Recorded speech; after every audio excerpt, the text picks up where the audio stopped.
नमोस्तु महाराज जी, क्षामी महाराज जी। महाराज जी, मेरा प्रश्न है, एक वर्ड है कर्मा।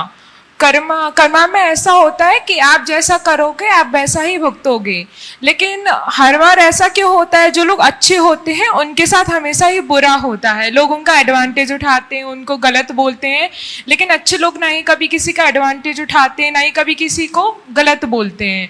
तो अगर कोई ऐसा है, जैसे कोई बहुत अच्छा है, ना किसी के बारे में गलत सोचता है, तो इसके लिए हमें क्या करना चाहिए? ये बात तो अपने शब्द को सुधारो। कर्मा को मैंने कलमा सुन लिया, तो कर्म बोलो ना, कर्मा क्यों बोलते हैं? ये अंग्रेजी माध्यम का कुपरिणाम है। क्या शब्द बोलना है अपने को? कर्म। क्या बोलना है? कर्म। ठीक है ना? तो एक शब्द है कर्म। कर्म हमारे जीवन को नियंत्रित और संचालित करता है। हमारी सब प्रकार की गतिविधियों का संचालन कर्म के माध्यम से होता है। तुम्हारा ये कहना है कि एक आदमी गलत कर रहा है फिर भी फलता फूलता दिखता है, और एक आदमी किसी का गलत नहीं कर रहा है फिर भी उसके ऊपर आपत्ति आती है, ऐसा क्यों? है ना जी महाराज जी। देखो, इसे थोड़ा व्यापकता से समझो। सबसे पहली बात तो मैं आज आप सबको बोलता हूँ, पहले भी मैंने इस विषय में प्रकाश डाला है, कि ये धारणा हटा दो कि मेरे जीवन में जो कुछ होता है वह सब कर्मों से ही होता है। मैं पुनः दोहरा रहा हूं, इस धारणा को बदल दो कि मेरे जीवन में जो कुछ होता है वह सब कर्मों से ही होता है। ये धारणा सही नहीं है। ये मानता हूं कि हमारे जीवन में ज्यादातर कर्मों से होता है, लेकिन जो होता है वह सब हमारे ही कर्मों से होता है, ऐसा कोई जरूरी नहीं। समझ गए? कुछ चीजें संयोग से भी होती। किससे होती है? संयोग से। और संयोग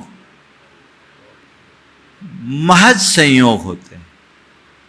वो व्यक्ति के उत्कर्ष के लिए भी होते हैं और उत्थान के लिए भी होते हैं, पतन के लिए भी होते हैं। दो उदाहरण देता हूं। रामचंद्र जी का वनवास क्यों हुआ? बोलो। उनके पिछले किसी भाव में उनके द्वारा कोई गलत करना हुआ दिखा क्या? बोलो। नहीं महाराज। हाँ, कहीं पुराणों में नहीं लिखा। उनके उपलब्ध चरित्र में कहीं ऐसा नहीं लिखा कि रामचंद्र जी ने किसी जन्म में ऐसी गलती की थी इसलिए वनवास हुआ। नहीं। लेकिन मुझे पता है रामचंद्र जी का वनवास क्यों हुआ। रामचंद्र जी का वनवास एक विशेष प्रयोजन से हुआ। राम बन गए इसलिए राम वन गए। उनको राम बनना था इसलिए बन गए। अगर राम का वनवास नहीं होता तो हर किसी के हृदय में वास कैसे होता? एक निमित्त बना, एक संयोग बना। उस संयोग के परिणाम स्वरूप ऐसा सब कुछ घट गया। सीता का विवाह उनसे हुआ और राजतिलक होते होते वन को जाना पड़ा। हालांकि कहते कर्म गति काटारे नहीं टरे, लेकिन ये सामान्य कथन है। अभी तक किसी में ये पढ़ने को नहीं मिला कि रामचंद्र जी इस वजह से वन गए। दूसरा, पारसनाथ भगवान,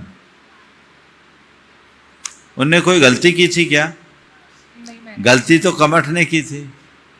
वो तो और उसे समझाने के लिए जा रहे थे। कमठ ने उन पर पत्थर पटका, निर्दोष होने के उपरांत भी हुआ, और 10 भव तक पीछा पकड़ता रहा। हाँ, ओम, शांति से बैठो। कमठ ने क्या किया? कमठ ने उपसर्ग किया। पार्श्वनाथ ने कुछ किया था क्या? मरुभूति ने कुछ किया था क्या? लेकिन एक भाव नहीं 10 भाव में कमठ ने उन्हें परेशान किया। अब बोलो, ये पार्श्वनाथ का कर्म था नहीं मैडम। या संयोग? उनका उत्कर्ष इसी निमित्त से होना था। कई बार कर्म काटने के लिए भी ऐसे निमित्त बनते हैं, कर्मोदय से नहीं। पुराने कर्म भोगने के लिए निमित्त बनते, वो तो अलग चीज है। कर्म काटने के लिए भी ऐसे निमित्त बनते हैं। ये सारे निमित्त उनके संचित कर्म के विनाश का कारण बना। कार्य की उत्पत्ति में कर्मवाद तो है ही, कालवाद, दैववाद, नियतवाद, स्वभाववाद, ये सब भी उसमें जुड़े हुए हैं। भवितव्यता, पुरुषार्थ, ये सब चीजें मिलते हैं तब काम होता है। और इन सब का समवेत रूप एक शब्द में क्या है? संयोग। समझ गए? तो पहली बात तो बहुत सारी चीजें संयोग होती। महान आत्माओं के साथ उल्टे संयोग बनते, क्योंकि अपने चेतना को पकाने के लिए कष्ट का सामना करना जरूरी है। मिट्टी को पकाएंगे नहीं तो घड़ा बनेगा क्या? नहीं महाराज। तो जीवन को नहीं तपाएंगे तो आत्मा का उत्कर्ष होगा क्या? अगर मनुष्य के जीवन में उपसर्ग और परेशानी होंगे तो उसका उत्थान होगा क्या? हमारे तीर्थंकर भगवंतों के घर में, राजमहलों में सारा वैभव था, क्यों छोड़ा? जंगलों के कंटकाकीर्ण मार्ग को क्यों अपनाया? कठिन परिसर उपसर्गों के रास्ते को क्यों चुना? अपनी आत्मा को तपाने के लिए, है ना? अब जो मूल प्रश्न है, अच्छा कर्म करने पर भी कष्ट है और बुरा करने पर भी फलता फूलता दिख रहा है। नहीं, इसे गहराई से देखो। अच्छा कर्म करने में सदैव आनंद होगा, कष्ट नहीं। और बुरा कर्म करने में हमेशा आकुलता होगी, आनंद नहीं। गलत धारणा है। हम लोग क्या समझते हैं? पुण्य यानी संपन्नता, पाप यानी गरीबी, पुण्य यानी अनुकूलता, पाप यानी प्रतिकूलता।